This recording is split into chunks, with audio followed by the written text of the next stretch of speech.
Good morning. It's Wednesday, the 4th of October in London. This is the Bloomberg Daybreak Europe podcast. I'm Stephen Carroll. Coming up today, Rishi Sunak looks to put the Conservative Party agenda back on track as HS2 dominates headlines. And I'm Caroline Hepker at the Conservative Party conference in Manchester with the latest on what could be the Prime Minister's biggest speech of his political career. Plus, a House divided. Republican Kevin McCarthy is ousted as US Speaker by those in his own party. Let's start with a roundup of our top stories. The Prime Minister Rishi Sunak is today expected to announce that part of Europe's biggest infrastructure project HS2 is being scrapped. It's understood that the Prime Minister will use his speech at today's Conservative Party conference to soften the blow, announcing that some of the savings will be used to boost other parts of the UK's transport network. But Labour's Greater Manchester Mayor Andy Burnham says the plan is a disgrace. Do not pull the plug on the north of England. Do not treat people here as second-class citizens when it comes to transport, because if you do those things, people here will never forget. Burnham's criticism has been echoed by both the former Chancellor George Osborne and Conservative West Midlands Mayor Andy Street, who had this to say when we asked him about the fact that costs of the project have spiralled to more than £100 billion. My argument is you do need to have HS2, so that's not really the question, is it? And of course what's been put to the Prime Minister is a proposal which is supported by private businesses to say, let us try to rethink the link to the north, but it is still needed to win the investment around the world. Those comments from Andy Street and others have helped to cast a long shadow over the annual Tory gathering, with HS2 a core plank of previous Tory pledges to level up economic opportunities across the country. In the United States, Kevin McCarthy has been ousted as the House Speaker after Republican hardliners revolted over his compromise with Democrats to avert a government shutdown. Goldman Sachs says the move raises the risk of a government shutdown next month, with his successor under even more pressure from those on the right of the party. The move ends a tumultuous 9 months in the job for McCarthy, who says he won't run for the position again. I don't regret standing up for choosing governance over grievance. It is my responsibility. It is my job. I do not regret negotiating. Our government is designed to find compromise. I don't regret my efforts to build coalitions and find solutions. I was raised to solve problems, not create them. Despite McCarthy's lack of regret, the latest turmoil has fuelled concerns about deepening dysfunction in Washington. The last time the House even voted on removing a speaker was in 1910, and in that case, the survived the test. US job openings unexpectedly increased in August, fuelled by white-collar postings. The number of available positions increased to 9.6 million, with hiring increasing while layoffs remained low, according to JOLTS. The level of openings topped all estimates in a Bloomberg survey of economists. Treasury yields rose to multi-year highs and the S&P declined after the report. Palantir, the data analysis firm founded by tech billionaire Peter Thiel, has emerged as the top pick for a major NHS data contract. The 5-year deal could be worth close to £500 million and focuses on analysing medical information. Palantir's relationship with the NHS has been criticised by civil rights and patient advocacy groups who worry about data privacy and the firm's work with intelligence and defence agencies. And the billionaire investor Ray Dalio says US-China relations are close to breaking down. Speaking to Bloomberg's David Weston, the Bridgewater Associates founder warned of the risk of conflict between the world's two largest economies. US-China relations are, in a number of areas, on the brink of red lines. So, in other words, these irreconcilable differences, they're right on the brink. Dalio went on to say the breaking point would be if the United States comes out in favour of an independent Taiwan. That, he said, would be, quote, the equivalent of a declaration of war. Dalio has long nurtured relations with Chinese officials and previously expressed admiration for some of Beijing's economic policies. Well, let's turn to politics here in the UK. Rishi Sunak facing one of the most important speeches of his career as Prime Minister at the Conservative Party conference later. He needs to unite his supporters ahead of an election year after a party gathering overshadowed by questions over the HS2 high-speed rail link. Caroline Hepker has been following all the developments at the Conservative Party conference. She joins us from Manchester. Caroline, great to have you. Good morning. Good morning. What are the key things that Rishi Sunak is trying to achieve today? So Rishi Sunak took over from Prime Minister Liz Truss last year when the party was at historic lows in the polling. Remember, of course, the Bank of England had to intervene after Liz Truss's Chancellor made a disastrous speech pledging unfunded tax cuts, and that sent bond yields spiking, and there had to be Bank of England intervention to prop up the pensions industry. Rishi Sunak took over. He has managed to stabilise the situation in the months since then with his Chancellor Jeremy Hunt. This speech, though, the Prime Minister needs to wow MPs and party activists here, not just deliver stability that we've seen in the last few months. Perhaps the sort of speech that we really have not seen from the Prime Minister so far. He must prepare the Conservatives for the next general election, which is expected to take place perhaps in the autumn of next year. Will he talk about his own personal story? Not quite rags to riches, but certainly a big British success story, managing to get into an elite private school, go to Oxford, then get into Goldman Sachs, become elected as an MP and make it all the way to Chancellor, and then the first British Asian Prime Minister that the country has ever seen. Will he talk about that? So far, this Conservative Party conference has been pretty policy light, so big expectations for what we'll get from the Prime Minister today. What about the issue that has dominated so many of the conversations that you've been having there, Caroline? Are we any clearer now about what's going to happen over the HS2 rail link?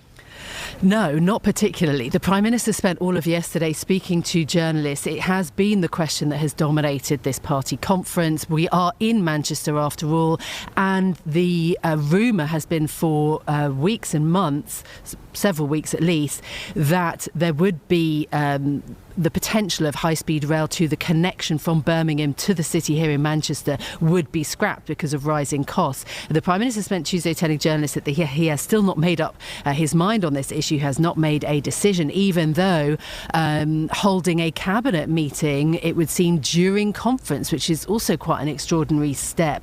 So will we get perhaps a decision on HS2? It's possible as part of the Prime Minister's speech.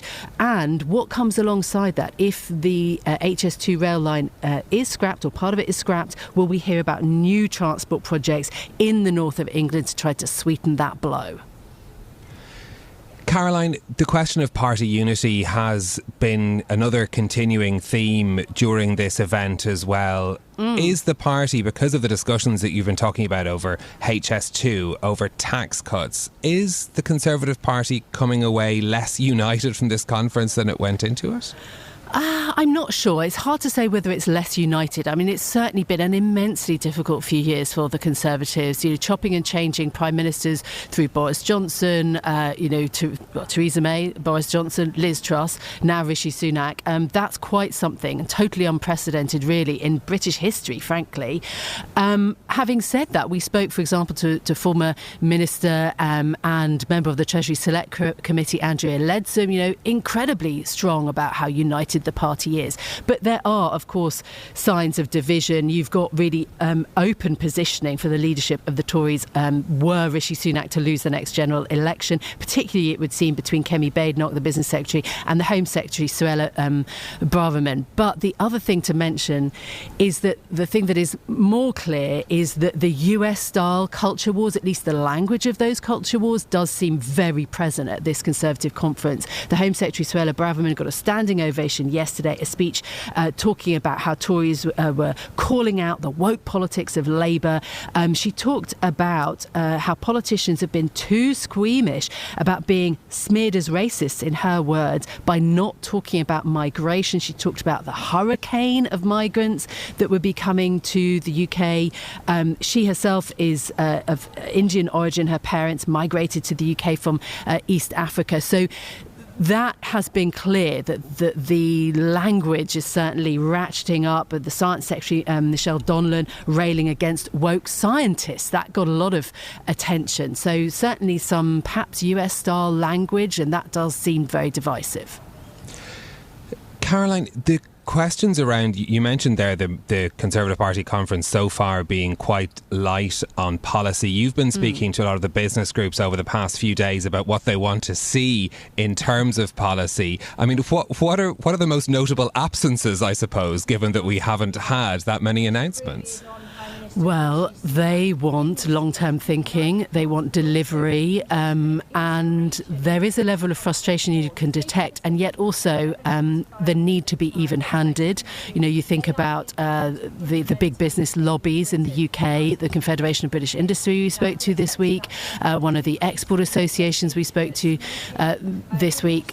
They want to give everybody a fair hearing, but you can sense that there is a question mark about the tone of this conference, which is policy light and not that enthusiastic. It's not packed. People are walking around the floor here, and we were sort of commenting yesterday that it's more the pace of a museum shop, it would seem, or perhaps, you know, there's not the excitement that we are perhaps expecting from the Labour Party conference at the weekend, but all business people say, you know, they want policy, they want clarity in terms of policy, they don't want to see big changes, and they want industrial policy to be clear. Certainly the net zero issue has also worried a lot of business leaders. Yeah, and understandably, I think, given that idea of wanting policy certainty, which seems to have come up as a theme in many of the conversations that you've been having there at the Conservative Party conference. Caroline, for now, thank you very much. More from Caroline throughout the day on Bloomberg Radio, and of course the Bloomberg UK Politics podcast as well, where you can hear some of the conversations that Caroline has been having with those business leaders, but also some of the leading Conservative MPs as well. Caroline, for now, thank you very much. Let's turn to US politics now. The House Speaker Kevin McCarthy has been removed from his position after a rebellion by hardliners within his own Republican Party. It plunges Congress into an internal power struggle as it faces key deadlines on avoiding a government shutdown and approving more aid for Ukraine. Let's get more now from Bloomberg's Jill Deasis on this story. Jill, great to have you with us. Kevin McCarthy is gone from the position, says he won't run again. Who could replace him? So there's a few names in mind, Stephen, as we kind of reach this very unprecedented and historical situation. First of all, remember that essentially Congress is kind of calling for recess at this point. We'll reconvene on October 11th and ultimately decide who may be next. I think the front runner at this point is the second ranking Republican in the House. That's Steve Scalise of Louisiana. At this point, he's got the backing of Matt Gaetz, who's ultimately the rep who called this vote to oust McCarthy in the first place. Scalise is pretty popular, but also kind of comes from more of that establishment line of thought that might not be something that's necessarily desired in an incredibly politically tumultuous environment where McCarthy was ultimately ousted with the help of a lot of very Republican hardliners who weren't happy with the government shutdown deal, just the stopgap deal that he made with Democrats over the weekend. The other thing that's a challenge a bit for Scalise is that he's currently receiving some pretty serious medical treatment at this point. Gaetz has said that shouldn't preclude him, but ultimately, is just a consideration. Among some of the other options here, you've got GOP whip Tom Emmer. He's from Minnesota. And then you've also got Elise Stefanik. She's a representative from New York who is the GOP's fourth in command. She's a pretty big, full-throated Donald Trump loyalist, though. I'm not sure how well that's going to play with some in the Republican Party who are a bit more moderate than you see a lot of these hardliners here. But I think the bottom line here, Stephen, is that this is an incredibly open race. Which, of course, leads us to think what's happening to policymaking in the meantime is as Congress now focuses on electing the Speaker. Yeah, I mean, I think that at this point, Stephen, it's pretty obvious that it's going to be very, very difficult to get a lot done. It already was pretty difficult to get a lot done. I think that, even when you had this temporary deal to avert an immediate government shutdown over the weekend, that was came as, I think, a little bit of a surprise to some. But ultimately, we only have until November 17th to actually get another deal done. And I'm not really sure how likely that's going to be, especially when whoever the new House Speaker coming in is, they're going to be under even more pressure, especially from these Republican hardliners, to avoid making any sort of deals that offer up more funding for Ukraine, for example, one of the big sticking points of contention that they have with with Democrats. So I think that at this point, it is going to be very difficult to see any kind of a big shift in governance. Of course, the looming deadlines that the US government are going to be facing is the potential of another shutdown, only just over a month away. Yes, it's really coming up very, very soon. I think that at this point, we're going to have to see whether, we actually get somebody in place who's going to be able to strike some of those deals. Even if you look at McCarthy, who was able to strike a deal with Democrats over averting the government shutdown in the short term, it's ultimately Democrats who joined in with the Republican hardliners to oust him from his speakership. So it's a very, very tricky line to watch, especially, as I said, when it comes down to matters over funding in Ukraine, which could be very much a sticking point for whatever spending package is ultimately passed. But I think it's a long road to go, and I think it's going to be a really, really long 6 weeks or so before we get to that next deadline, November 17th. OK, Jill Deesis, thank you very much for bringing us the latest on that story around US politics. Bridgewater Associates founder Ray Dalio says cash is a good investment at the moment and that he doesn't want to own bonds right now. He's told Bloomberg that firms that really know how to use artificial intelligence will do well. Ray Dalio has been speaking to Bloomberg's David Weston at the Greenwich Economic Forum. U.S.-China relations are in a number of areas on the brink of red lines. So, in other words, these irreconcilable differences, they're right on the brink. So if I was to take, let's say, the Taiwan issue, it's an irreconcilable issue, and so on. It's right at the line. The breaking point is if the United States said, we are in favor of the independence of Taiwan, that's the equivalent of a declaration of war. And because of our political issues that are now internally, you're going to be likely to push that because of the fact that many in Congress and so on would say we will defend Taiwan at all cost and we will give them this, and you could even cross that line. My point is it's right at the edge. That's that. We have a chips issue, and we have a technology and sanctions issue. The reason in World War II, war with Japan, you had the cutting off of the oil and then the sanctioning them taking their payments. So you have a somewhat similar situation. Chips is like oil back then, and it's a very, very, very delicate issue. You have the geopolitical issue, which also is manifest in each of them and so on supporting Ukraine, and other geopolitical issues which are also right at the edge. Neither country wants to go to war. Everybody's afraid of what that war would be like because it would be devastating economically and politically. So you will see sort of the postponing. These issues will remain and probably intensify over the next 5 to 10 years, but they will be at that edge. So you're going to see in November, there will be in San Francisco the APAC conference, and you will see President Xi get together with President Biden. But we have a political situation and so on, that's it. In China, they are also dealing with a number of big problems. As we're dealing with our problems, they're dealing with their problems. Those problems are first the debt problem that has now been allowed to pass through into the system. Meaning you have real estate, and real estate counts for about 70% of savings. People put their money in real estate, and about 20% of their economy. And there was a bubble, and then that's passing through, and that goes down to local governments that were living on debt and also land sales for real estate purchases. And so that's a structural issue. They need to do a debt restructuring. And a debt restructuring is a very difficult thing to do. They can do it, but it's also very politically impactful because those whoever's making these decisions determines whose wealth and how they divide the pie. So you have that going on. You have a move to what President Xi calls the 100-year storm on the horizon. In other words, he believes there's a 100-year storm on the horizon. That's the sort of things that we're now talking about. And with that 100-year storm on the horizon, you have a very autocratic, in other words, if you don't behave well, you'll lose your head, and so on.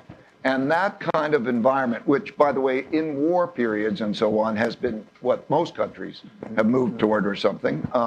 And so that's having an effect on the economy.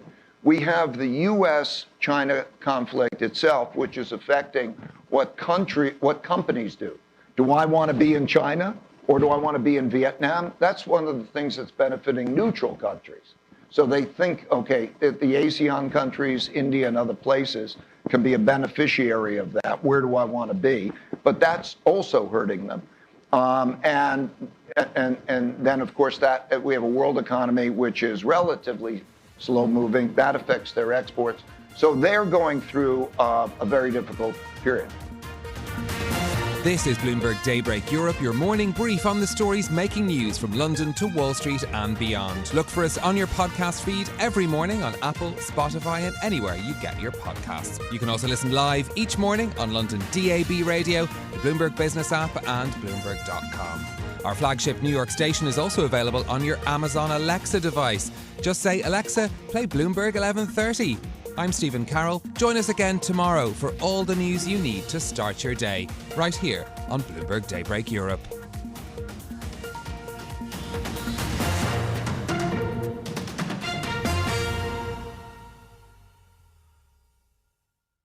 We bring you news and analysis every day on the Bloomberg Daybreak Europe podcast, but now you can hear the latest news on demand whenever you want it. Subscribe to Bloomberg News Now to get the latest headlines at the click of a button.